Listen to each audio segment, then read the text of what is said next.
Boa noite, a paz do Senhor. Quem vos fala aqui é a missionária Nagira Albano. Hoje é dia 24 de fevereiro de 2026. Hoje é uma terça-feira. Estamos começando mais um momento de João 3,30, que ele cresça, que eu diminua. Como de costume, vamos estar orando e logo em seguida vamos estar passando para a preciosa palavra do Senhor. Amém? Meu Deus e meu Pai, em nome de Jesus, nessa hora em sua santa presença, pedindo perdão pelas minhas falhas, pelos meus pecados que são inúmeros. Meu Deus, eu apresento o meu lar, a família, o ministério, o chamado, tudo sem ter confiado na minha pessoa. Apresento também a vida desse irmão, dessa irmã que vai estar do outro lado ouvindo a ministração dessa palavra. Que o Senhor possa estar alcançando, guardando, livrando, libertando, cortando o laço, quebrando o arco, desfazendo toda a obra das trevas. É o que eu te peço nessa hora, meu Deus, em nome do Pai, do Filho e do Espírito Santo de Deus, amém? Preciosa palavra do Senhor hoje está em Jó 5, tá? Que diz assim: clame se quiser, mas quem o ouvirá? Para qual dos seres celestes você se voltará? Meu Deus e meu Pai, em nome de Jesus, essa é a sua santa e preciosa palavra do momento João 3,30. Que eu, a missionária Nagira Albano, desapareça. Que Deus Pai, Deus Filho, a expressão de Deus apareça. Porque o objetivo, Senhor, desse canal é simplesmente pregar a tua palavra pura e genuína como ela é.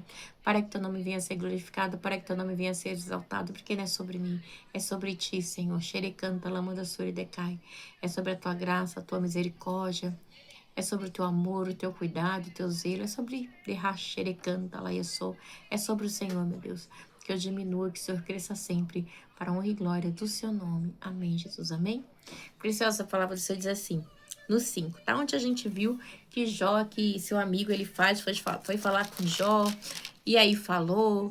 Depois ele falou que Jó era íntimo, que era de confiança, que não sabia por que ele estava passando por tudo isso, né? E assim vai. Aí agora a gente entra no 5, tá? Que diz assim: clama se quiser, mas quem o ouvirá? Para qual dos seres celestes você se voltará? O ressentimento mata o insensato e a inveja destrói o tolo. Eu mesma já vi um insensato lançar raiz, mas de repente a sua casa foi amaldiçoada, né? Então, igreja, ele começa aqui, né, a falar, a relatar, né, que para pleitear a causa dele com Deus, assim, é uma ideia, assim, de mediar, né, de mediação de Jó com Deus, né, dele, desculpa, dele tá falando, tá bom?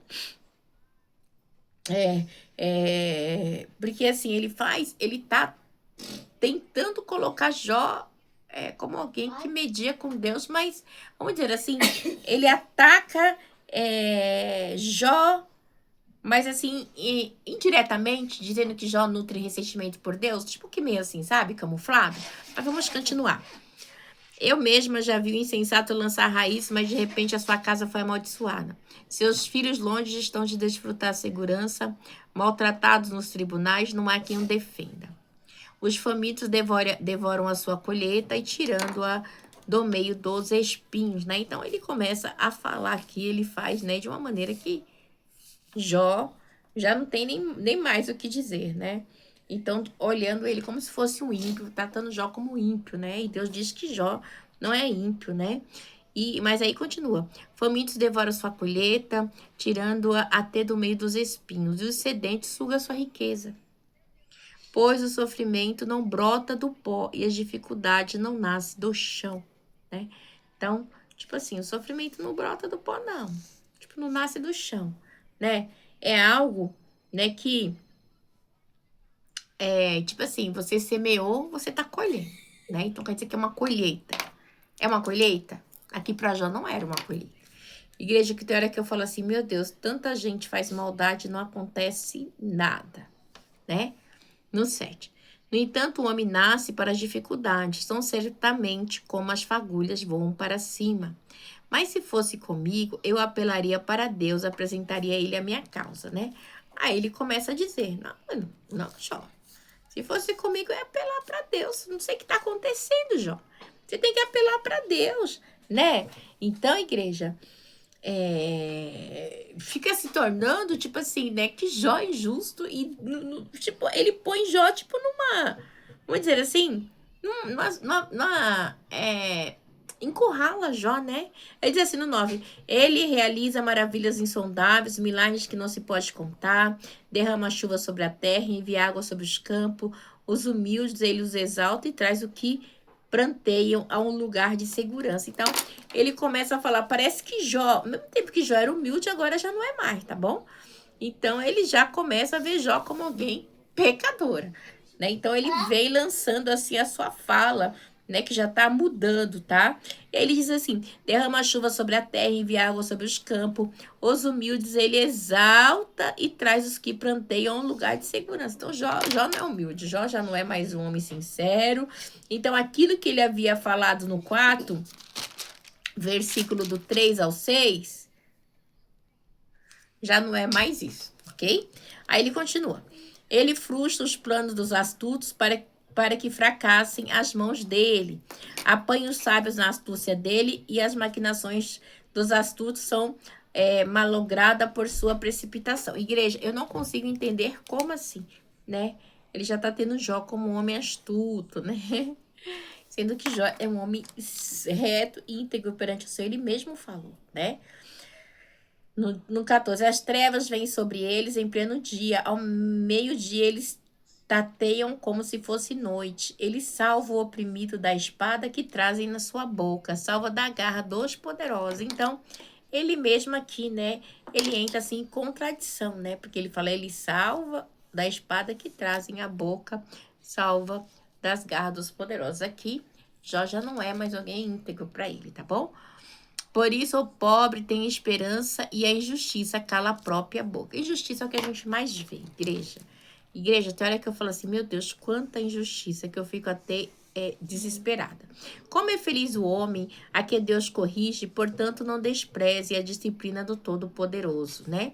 Então ele vem dizer, é feliz o homem a quem Deus corrige. Deus está te corrigindo? Seja feliz, né? Porque Deus corrige quem ele ama, ok? E aí ele continua. Pois ele fere, mas trata do ferido. Ele machuca, mas suas mãos também curam. Tudo isso ele sabe, tá?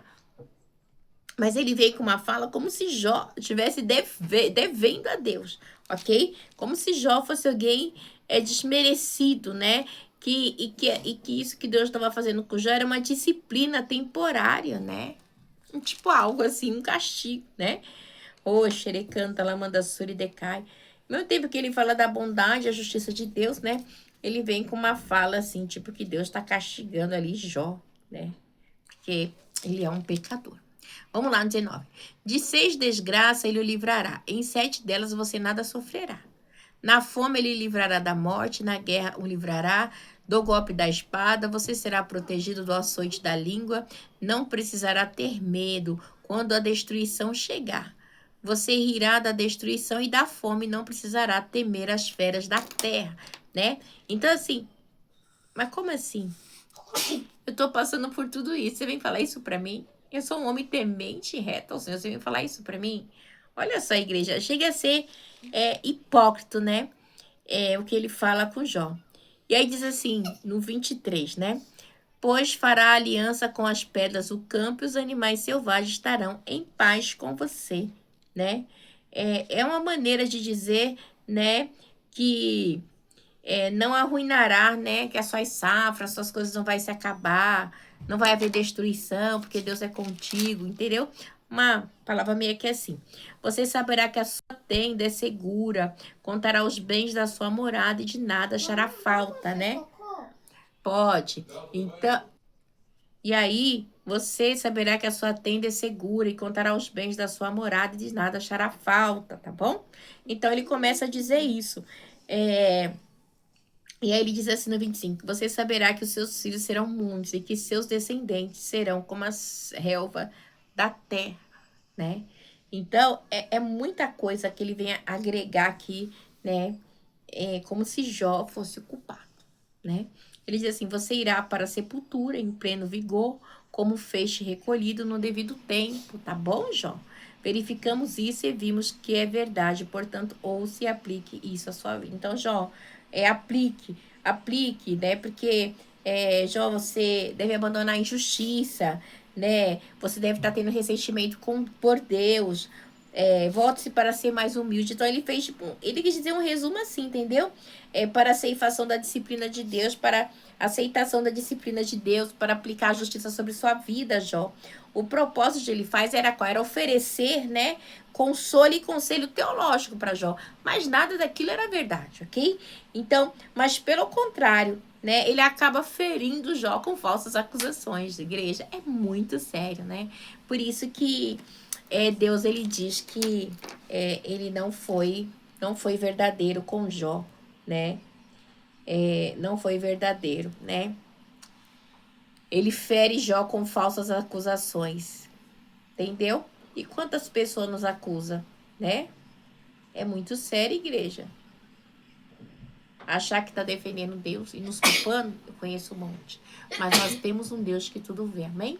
Deus abençoe vocês, que essa palavra possa falar melhor aos vossos corações. Fiquem na paz.